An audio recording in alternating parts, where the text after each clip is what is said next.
Hello students, in this video we shall be looking at the section 3 of your textbook, that is writing skills. Today we will look at the writing skill note making. Now what is a note? A note is a brief record of points and ideas. Why do we write a note? We write a note to help and memorize whatever we want, maybe a bigger or larger chunk of information. When you want to put it down in your memory, you make a note of it. Now there are two things. One is note making and the other one is note taking. Both the skills are totally different. Let us look at the difference between these two things. First, note taking only means taking down notes or jotting down points, and it involves no sight interpretation. You cannot remember someone saying something or something like that. Once you take notes, then that is it. Later on, whenever you open and refer to them, you can only see the notes that you have jotted down. Whereas note making helps you to see each point clearly along with its link or connection with each other. Now, note taking is very little. There are very little changes which are required here. Whereas in note making, you can change the notes that you have made as per your requirement. Note taking is taking points from one source at a time. Okay, somebody speaking and you take notes of it.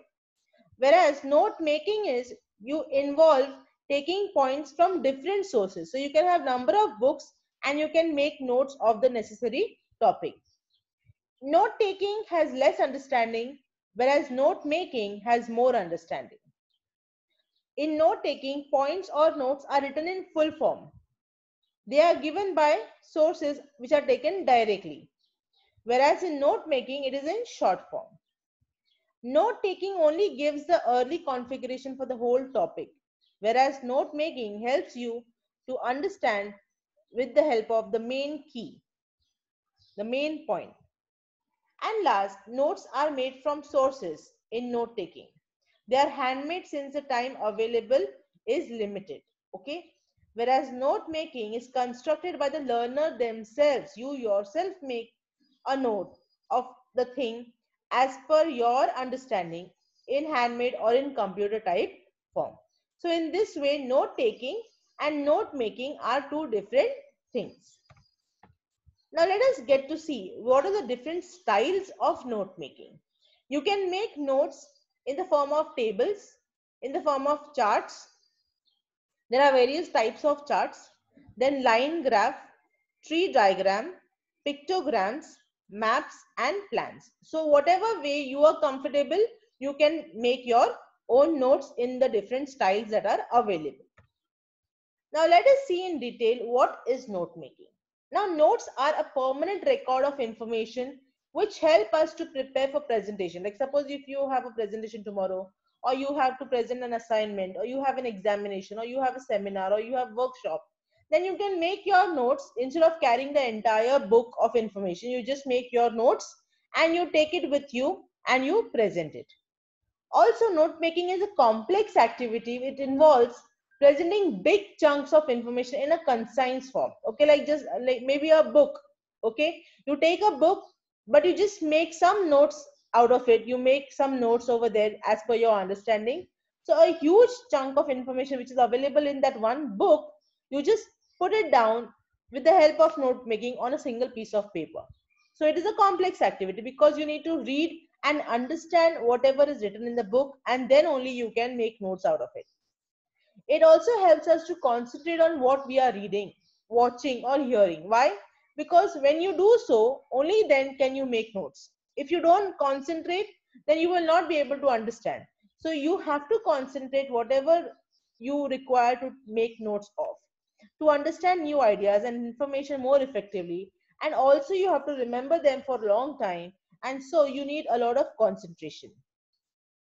Note making is acquiring increasing importance due to knowledge exposure. Now there are so many things that we need to remember as we study. So note making makes things easier, and so it is now coming into a lot of importance day by day.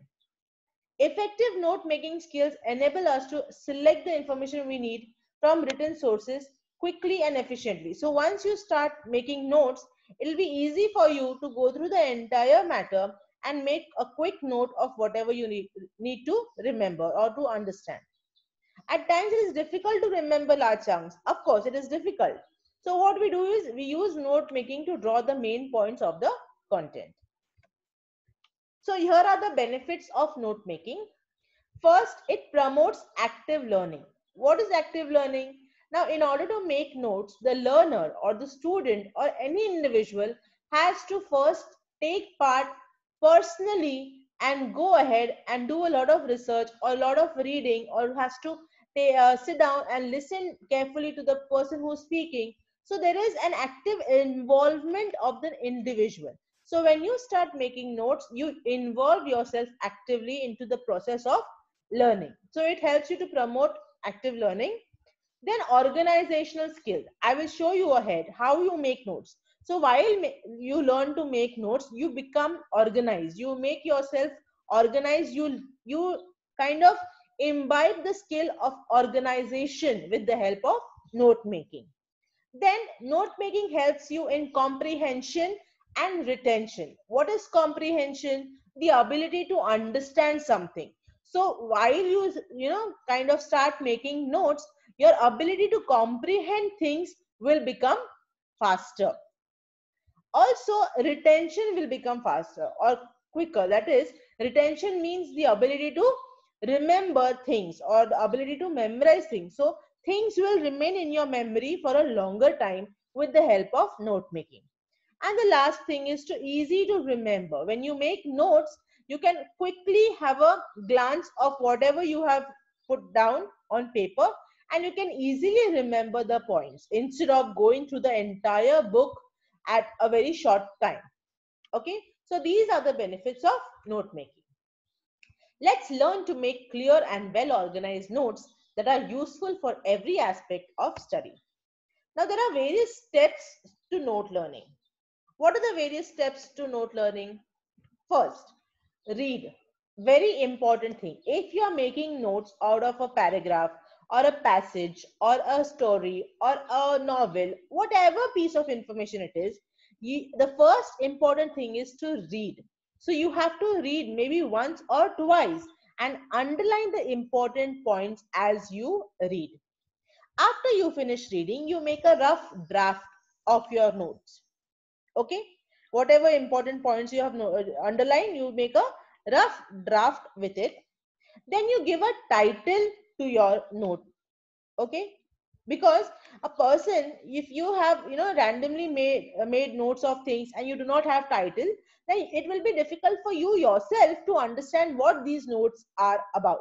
Okay, so the first important thing is to make title of, or to write an appropriate title based on the content of the paragraph or the passage that you have. Okay, next, headings. There can be only 4 or 5 headings. Okay, so after the title you have the main headings or the main points which are highlighted in the passage. Next, you will have the subheadings or the sub points. Okay, so the main heading might be divided into subheadings or sub points. So you write those subheadings under the main points, under the related main points. Again, if there are some more information about the subheadings, then you make subheadings. Okay, then they can be maximum 5 of them. So likewise, you will have the steps in your notes. Then there should be proper indentation. Indentation means the notes should be aligned. They should be one after the other in a proper manner. That is the staircase model that is followed. How have you seen the staircase? You have one staircase and then the other one is little ahead on the right side and then little ahead on the right side, and so on and so forth. So similarly, when you make notes, you have to follow this kind of indentation. Okay. Then abbreviate long words. Now suppose there are long words in your notes, then don't take time to write the entire word. You can use abbreviations. You can use the short forms of the entire word and write it down. Later on, after you finish making notes, you make the key to abbreviation, because everybody will not be able to understand what word that is. So what you do is you draw a small box at the end of the note and you write the key to the abbreviation. So for example, GOVT. What does GOVT mean here? It means government. Okay. And whatever other abbreviations you're using in the notes, you have to make the key for the words. Okay. The next thing is the tips to your note making. What are the various tips that you can use while you make notes? First and the most important one is your note should be brief. Only phrases. Do not use complete sentences or grammatically correct sentences. You can just use phrases which you will be able to understand, and the ones which can tell you about the passage or the paragraph in short. There's no need to write the entire sentence. Second, there might be some passages with examples, so you don't need to give those examples in your notes. Okay.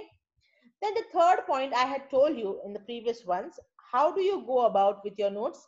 First, you begin with main division and you number the main headings with 1, 2, 3 numerals. Okay. Then if there is a subheading to either one, okay, maybe the main point 1 has a subheading. So to that subheading or the subsection or the subpoint, you give the numbering as small a, b, c. Okay. Again, to main heading 1, subheading A, there is some more subsections or subpoints. Then under this A, you will put those points in the way as small Roman numbers, that is 1, 2, 3, etc. Okay, the small Roman numerals. So this is the format that you need to follow. That is, the main points will get the numbering like 1, 2, 3. Then the sub points will be numbered as A, B, C, and the subsections will be numbered with the Roman numerals 1, 2, 3. I'm sure you've understood. Okay. Next is abbreviations and symbols. Okay, so you can make use of abbreviations and you can make use of symbols, because your note which you have made has to be really brief. So you cannot use the entire words or entire names for the particular symbol. So you can use those symbols and abbreviations. Also, articles, prepositions, conjunctions are omitted. You don't need to use any of those, because you don't need to write grammatically complete sentence, and hence you can omit articles, prepositions and conjunction. Then use colons and long dashes. Okay, like semicolon, then colon. So you can use these symbols and long dashes if you need to. Please do not use full stops, because you are writing things down in the form of phrases. So no need to use full stops. And like the second point I have said already, you don't need to write the examples. Okay. Then edit and compress your points. Now suppose in the rough draft you have made certain points. So those points also can be edited. They can be made short and they can be written down. Then no need to put down all the information which is given in the paragraph. Only the main information should be put down in your notes. Again, no need of grammatical accuracy. Also at the end, you draw a box like I told you before, and you mention the key to your abbreviations that you have used. Okay. Use standard recognizable abbreviations and symbols as far as possible. Now we are aware of some symbols and some abbreviations. So use those abbreviations as much as possible. Okay. Now let us look here. I have already told you, but now here on the screen you can see how the note making format should be. Okay, the alignment and all of the things I have mentioned here. So here you begin with the title of the topic. Okay, so you start with the first point. That is the subheading. You give number 1. Then number 1 has a subheading here. So you write the point 1 and 2. I told you you can use A and B as well. Okay. And then it has again sub points. So you can use the Roman numerals. And here at the end, you can give the key to the abbreviations that you have used. So that the person, apart from you, if anyone is reading the note or is going through the notes that you have made, then they also can understand what the abbreviations mean in your notes. Okay. Now, before we end, we will once go to your textbook, and in your textbook you have, I have already spoken to you about all of these things. You have a sample here, sample paragraph which has been given, a passage which is given to you. So let us try to solve this passage and make notes out of it. Okay. So the title here is Ayurvedic Medicine Facts, Fundamentals of Ayurvedic Medicine. To understand Ayurvedic treatment, it is essential to have an idea of how the Ayurvedic system regards the human body. The basic life force in the body is prana, which is also found in the elements and is analogous to the Chinese notion of chi.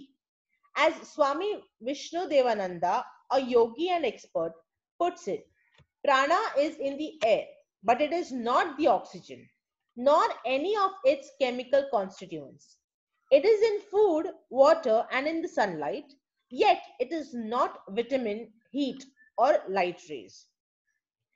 Food, water, air, etc. are only the media through which the prana flows. In Ayurveda, there are 5 basic elements that contain prana. That is earth, water, fire, air, and ether. These elements interact and are further organized in the human body as 3 primary categories or basic physiological principles in the body that govern all bodily process known as the doshas. The 3 doshas are Vata, Pitta, and Kapha. Each individual has a unique blend of the 3 doshas known as the person's Prakriti, which is the reason why Ayurvedic treatment is always personalized. In Ayurveda, illness is regarded as a state of imbalance in one or more of a person's doshas, and an Ayurvedic physician works to adjust and balance them via a variety of methods. The Vata dosha is associated with air and ether, and in the body promotes movement, agility. Vata people are typically thin and light physically. They have dry skin, very energetic, and mentally restless. When Vata is out of balance, there are often nervous problems, hyperactivity, sleeplessness, lower back pains, and headaches. Pitta dosha is associated with fire and water. In the body, it is responsible for metabolic processes and digestion. Pitta characteristics are medium built bodies, fair skin, strong digestion, and good mental concentration. Pitta imbalance show up as anger and aggression and stress related conditions like gastritis, ulcers, liver problems, and hypertension. The Kapha dosha is associated with water and earth. People characterized as Kapha are generally large or heavy with more oily complexions. They tend to be slow, calm, and peaceful. Kapha disorders manifest emotionally as greed and possessiveness, and physically as obesity, fatigue, bronchitis, and sinus problems. So, as the first step I had told you, you have to read the passage very carefully. Now, let's complete the following diagram, that is the note making format, and represent prana and its elements. So, first prana, then the first thing that you need to note here is which are the basic elements: earth, water, fire, air, ether. What are the bodily processes? Vata, Pitta, Kapha. So now association. Here they have asked us to fill up the association with Pitta. So what is associated with Pitta? Fire and water. Then next we have to write down the characteristics of Kapha. So what are the characteristics which are mentioned there? That Kapha people have large or heavy bodies. They have oily complexion. They are slow. They are calm, and they are peaceful. Then you need to write down the characteristics of Vata. So what are the imbalances? The imbalance that is shown in people who have imbalance of Vata. So nervous problems, hyperactivity, sleeplessness, lower back pain, and headaches. So you need to take help of the passage here, and then you make note of all the points that are asked. Then here you have to transform the information in the form of a table. Again here, whatever you need to fill in, you go refer to the passage and then fill accordingly the important information. Okay. So try to solve this in your textbook. Also, there is one more passage which is given to you in your brainstorming section. So this passage you need to read, and the note making which is given here as exercise in 8.2, you need to write it down in your notebook. Okay. So in your notebook, you will write writing skills, note making, and this is the activity or the exercise that you will write in your English notebook. Okay. So I hope you have understood how to make a note, or how is the process of note making. Please do watch the video and listen carefully if in case you have not understood. It's quite simple, and I'm sure with practice you will be able to get a hang of note making. So thank you and have a nice day.